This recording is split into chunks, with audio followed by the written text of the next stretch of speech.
Everybody and their nan is currently using this livery. It's the only one available. It's boring, it's dull. I'm going to show you how to get your own custom livery in F1 24. That looks exactly like this. Let's go.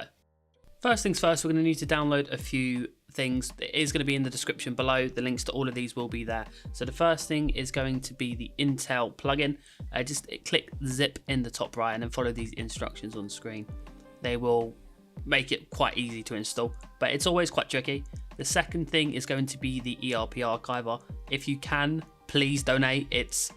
Without it, we wouldn't be able to do half of the things we do. So if you can, awesome. If you can't, just click take me to downloads and then download the latest version and then put that on your desktop somewhere nice and safe. There will also be a link to a zip that I've got some assets for you, including the model. Download that to your desktop. Eventually, JB will release the FOM 3D model. Until then, just use this for now. It's more or less a copy of one of his McLaren ones, just with the floor slightly fixed. That's a bit easier to work on, but keep checking this regularly. Once this comes out, please use this instead of the one that I've provided from JB's mock. What we're going to do is going to open up the folder, and you can see there's three things in here: a blank number, a livery M file, which is crucial for what we're going to do, and also I use Photoshop 21.2.4. It's the last 3D one that worked. So let's open up the car, and then when you see it for the first time, it's going to look something like this. It's got the generic livery that you get in the game at the moment. On the right hand side, we've obviously got three options. We've got the paint file, which is as such. We've then also got the floor, which is kind of the crucial one to help make things work on the bottom half of the car. So what we're going to do is I'm going to show you a few examples on how you can design the livery if you haven't done one before. You can paint straight onto the car if you want. It's okay, it works as kind of like a guide, and you can kind of go in and then adjust things. So let's just whack a smiley face on the side pod just for reference, and as you can see, it's on there. It's always crucial to make sure you create a new layer before you do that, and then that way you don't lose anything and you don't mix your layers up. Another option, what you can do is you can put stuff directly onto the car. Unlike the helmet, there's not as much warping in most areas, but there are some in some cases, which why it's best if you try both, if that makes sense. Now you can also do the merge down method, which I showed in the helmet tutorial, where you basically take a logo and you then merge it down onto a part of the car. Now on the floor here, as you can see, we're going to whack it on the floor and it hasn't shown up. Now the reason for that is because you need to hide the car for it to work properly. So what I normally do, I do the livery first and I worry about the floor later. It's probably the best way to do it. So what I'm going to be rocking for this video is going to be this McLaren livery. I'll post a link to this in the description for the F1 23 mod. Really well done. It looks great. So I'm going to use this for today's example. It will take you time to create your own livery and your own design, and it takes a long process. So obviously I wanted to use this, I wanted to showcase this, and then obviously the link will be in the description below. What I've noticed with this model is that the floor is slightly out, so anything you do want to put on the floor, although it will fit inside of the wireframe, it's always going to be best to move it down ever so slightly. That way it works. Now regarding the saving, we're going to save it in the same folder. You can call it whatever you like. You can call it car paint.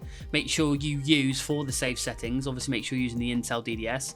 Make sure you use color and then BC1 sRGB. That's crucial to make sure that this works. And then you do the exact same thing for the floor decals as well. Now you can also do the SFC files, like the color map files. I'm not really going to explain how to do that. It's quite a long process and a bit tricky. It takes a little bit longer. Maybe that's something I'll revisit in the future.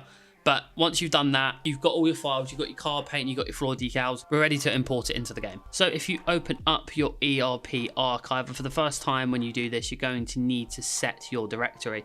Now, if you know where your games are stored, then that's perfect. If you don't, then you're going to have to try and find out where you're located. You can do it via Steam if you want, but if you know where it is, then it makes your life a little bit easier. I've got mine on a separate hard drive, so everyone does have them different. It would be in the Steam folder, followed up by Steam Apps, Common, and then instead of going into it, just click on the F1 24 folder. So we're going to open up the 2024 Asset Groups folder, followed by the World Vehicle package. If you go into Teams, click World Car, and just follow all this way through to the World Car ERP. There's only one in there. And like the helmet, we're going to be doing on unassigned 17. Now, they've kind of hidden it this year. It took a little bit of figuring out, but it's relatively straightforward. I know a few people have been having issues trying to locate it. So first things first, we're going to obviously replace the livery with our car paint. And then once we've done that, we're going to be able to then import the floor decals, paint, whichever way you want to spin it. And we're going to import the floor, and because we've set our directory earlier, we can just double hit the enter button, and then we'll be able to just do it automatically rather than having to search through all the different folder paths and all that. Again, you can import your SFC files, your color map files. I'm just going to use the ones that obviously were provided, but you can create them yourselves. All it is basically just a different color layout and stuff like that. Now for the M's, using the folder I provided, we're going to import the livery for this, which basically makes it a blank livery. That way we don't have any contrasting colors coming through and ruining the color of the livery set by the car paint we've done. Again, if you have made it, import your SFC. If not, I recommend just a blank color like a green. For the steering wheel decal, if you want, you can create a steering wheel decal. There's a template on JB's website. If you don't, then just import the livery M file. Again, it's blank, so it'll basically just import the same. Once you've done that, save this, and we'll need to do the same again inside of a different location. There's 2 locations this year. You're going to need to go to vehicle package, teams, and then common FOM. I've already imported it, as you can see, but basically just repeat the process you just done with your livery, the floor, the SFCs, steering wheel decal, and all that. Now, another thing to do for these with numbers, you can choose to put the number on your livery. If you have, then make sure you use up the M file or the blank number to replace the number that you choose. I use 99, it's a little bit easier, but you need to make sure that you make these changes, otherwise they may not match properly. Once you've done that, you're ready to save everything, and then you're ready to boot up the game for the first time and see your beautiful car in F1 world. And if you've only got one livery like I have, you can see it on the screen straight away. Beautiful McLaren livery, obviously the Monaco Senna tribute. And that's really it. I think the biggest hurdle for this was trying to get past where everything was stored. Once you know that, again, the process is very similar to how it has been the last few years. It's a bit frustrating that we've only got one livery to work with, so we're having to deal with the M files and, you know, make sure the RGB isn't affected in any way whatsoever.